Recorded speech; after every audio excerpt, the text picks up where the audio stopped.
¿Cómo le va? Muy buenas noches.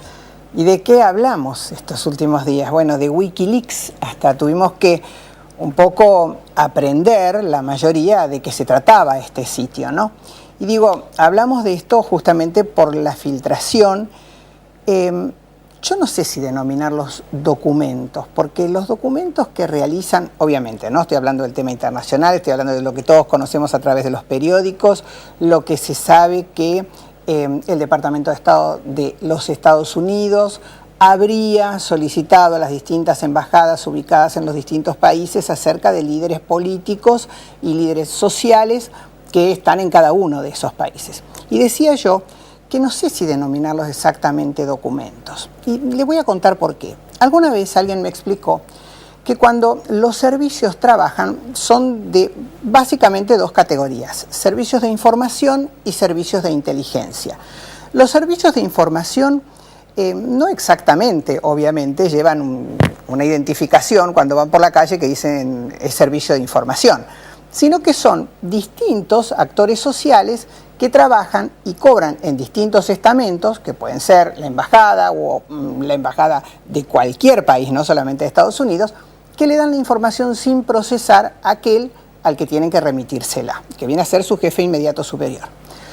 Los servicios de inteligencia, que también funcionan en los distintos países y que tienen las distintas embajadas, son aquellos que son capaces ellos mismos de filtrar la información, reconocer qué tipo de información es la importante y esa información es la que se envía al lugar de origen solicitado.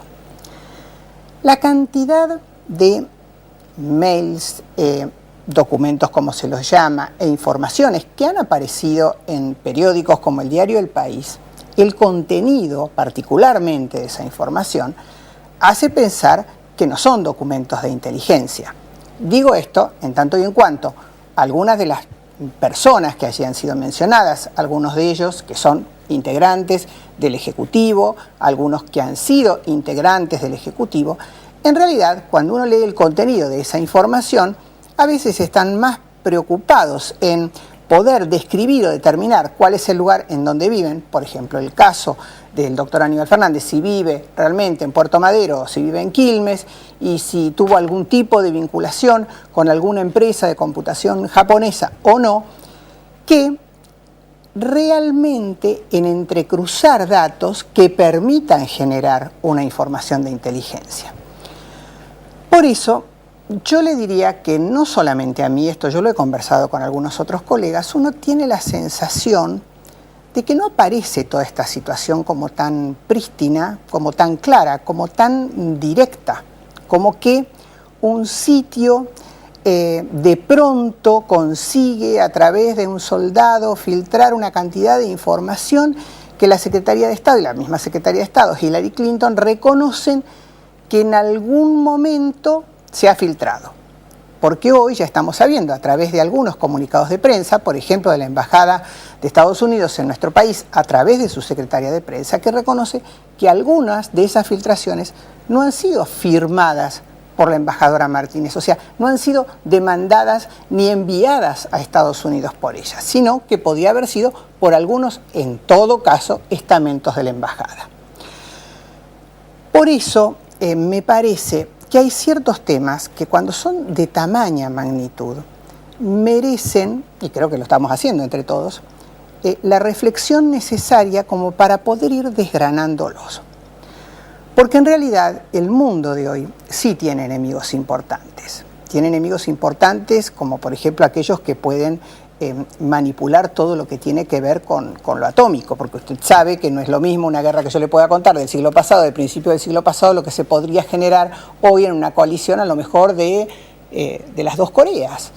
O a lo mejor el tipo de investigación y de información que hace un país líder como todos le reconocemos, que es Estados Unidos, no es tan sencillo y casual. A mí me ha tocado participar de algunos viajes a Estados Unidos en donde he tenido la oportunidad de visitar el Pentágono. Soy miembro del Centro de Estudios Americanos, conmigo lo han hecho otros colegas, lo han hecho otros dirigentes sociales también. Y Yo tengo que ser absolutamente sincera, jamás nadie, ni ninguno de los funcionarios americanos a mí me preguntó qué pensaba yo de nuestra presidente o de nuestro presidente en aquel momento, o de ningún funcionario que formara parte del plan gubernamental de mi país. Y si me lo hubieran preguntado, tampoco hubiera opinado sobre eso, porque yo no estaba en mi país, estaba afuera. Entonces, cuando aparecen, reitero, algunos diálogos que, entre comillas, algunos funcionarios habrían mantenido de una manera casi, le diría yo, llana, como nosotros lo podríamos hacer en un asado, en familia, por lo menos llama la duda. Eso es lo que yo siento hoy. No sé si esto va a ser así, probablemente se corrobore desde otro lugar, no tengo demasiados elementos hoy para poder decir cómo es esto o qué tanto de verdad tiene esto. Pero sí le diría que el ambiente diplomático y de inteligencia internacional no se maneja tan fácilmente así, simplemente por algo parecido al chimento.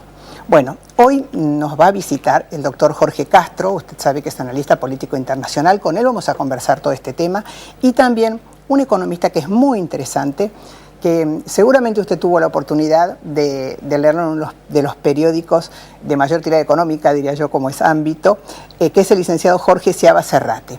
Con él vamos a hacer un análisis acerca de cómo estamos económicamente. Uno tiene la sensación, esto de las hojas, de las retenciones, de lo que ingresa. ¿Estamos bien? ¿Deberíamos hacer alguna corrección?